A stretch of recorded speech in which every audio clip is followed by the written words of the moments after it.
تون بزن. سلام منم.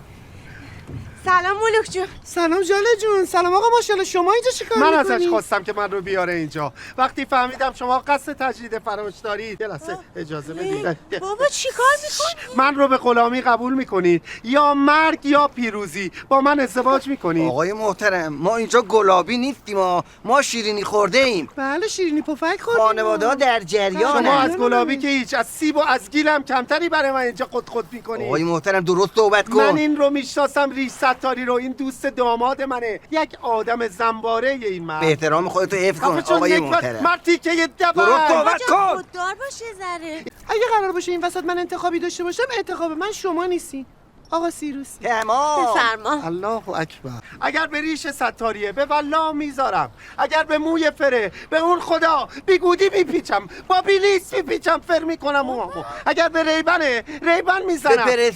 به پرستیج پیرمرد، به پرستیج که شما ندارید. این انتر با من قابل میام مقایسه. تو قایق پرتت میکنم پایین. بیشی ولش کوسه ها بخورن ریز کنن. کوسه ها بیاین منو بخورین. بیا بده بخورن. شخصیت بذار داشته بخورن. باش. من شخصیت ندارم. باور کنید من آدمی که شما فکر میکنین نیستم. معلومه که من چیزی که فکر میکنم شما اون چیز نیستی. من چیز کم ندیدم، شما چیز دیگه ای هستی. جاله جون مثل که بابات اصلا ولکن نیست. بله من ولکن نیستم. بر واقعیت رو ببین. من شده دنیا رو با آتیش بکشم، نمیذارم کسی شما رو از من آقا جدا ماشاءالله اصلا میدونی عاشق کی شدی یا به خاطر کی میخوای دنیا رو آتیش بزنی؟ بله ملوک شمسیان، تاج سر بنده. اصلا نمیخواد بفهم.